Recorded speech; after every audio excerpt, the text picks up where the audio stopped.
Yeah, sure. So basically understanding the motivation of the player and why they are playing our games and what would they like to do and what would they see is absolutely key for us. It's crucial. Otherwise, they're not going to come back and they're not going to come back next day or longer term. So we're doing a lot of things here actually to understand them and to communicate with them directly.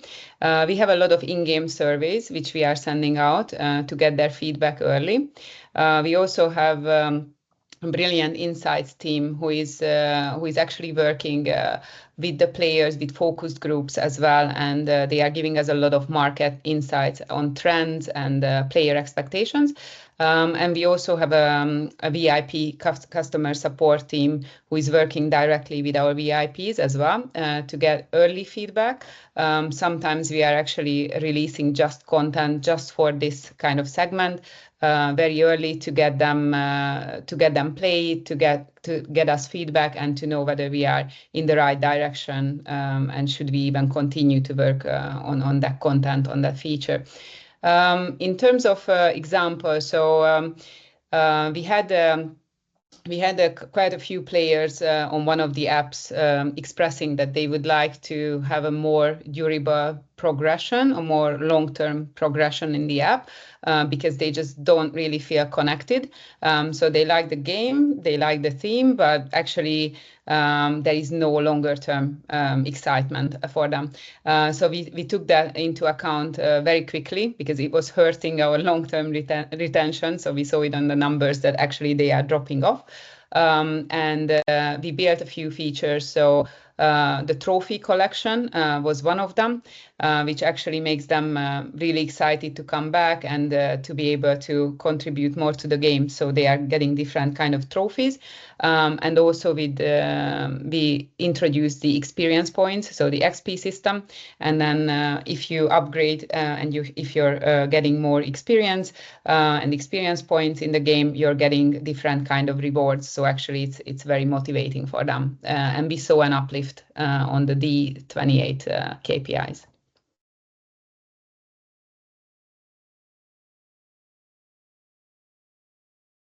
Yes, so it basically we need to have a very flexible and layered approach and catering for our different player skill set.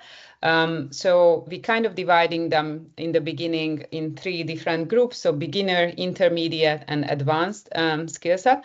And we are providing a different user experience for them. So for the beginners, we are walking them through with kind of like a very simplified tutorial, which is kind of holding their hands through the first time experience.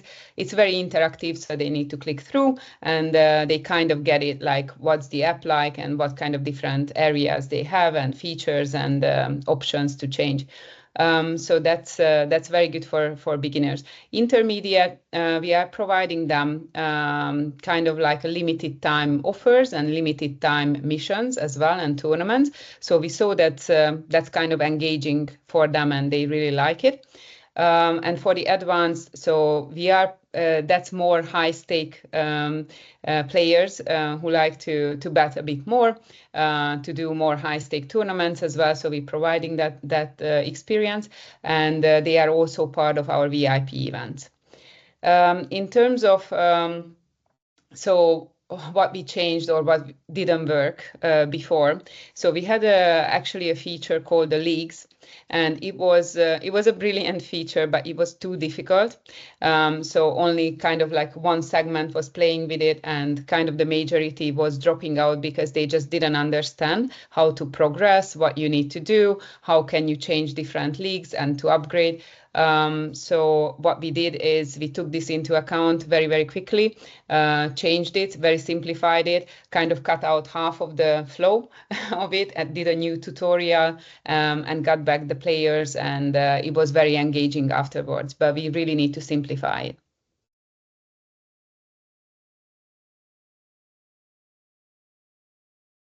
Yes. Technical hurdles. So we were basically hosting all our services and servers on-prem before, a couple of years ago, and we had a huge program moving into the cloud. We are using GCP cloud, and actually that helped a lot in scaling. We don't have actually a single point of failure anymore, which we had before. And also it really caters for the different geos and the different locations for the players, because actually you get the same experience whether you are in the US or in the UK or in Australia. You don't have any lagging, and the connection is kind of the same. So that was a major game changer for us. Another organizational kind of hurdle which we still have and we are working on. So we were a couple of years ago, we were very waterfall and waterfall process driven. So it wasn't fast paced, it wasn't agile at all. Now we are moving towards agile, which is great because we are able to be much more quicker, responding to the players' needs much more quicker, but still some of the business is very waterfall. So we are having a major program to move them over to agile as well.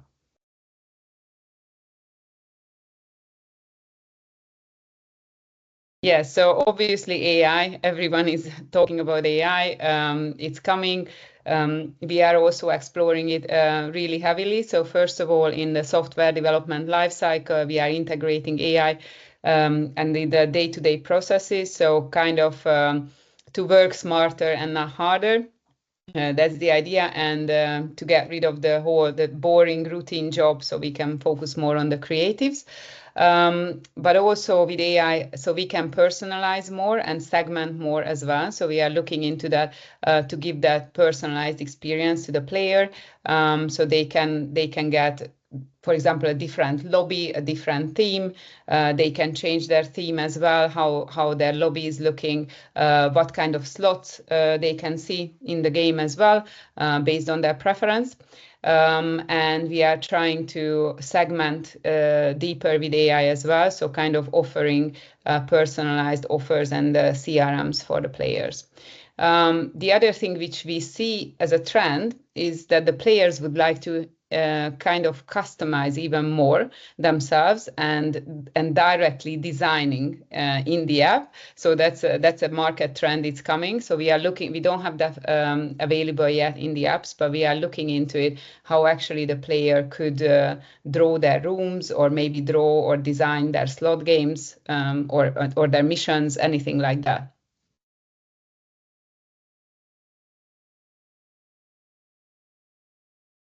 Yeah, so I'm very excited about that. It's going to be the first time I'm speaking publicly in front of, like, I think 300 people. So that's going to be very exciting. I'm looking forward to networking, first of all, and to meet the others as well and talk to them informally as well.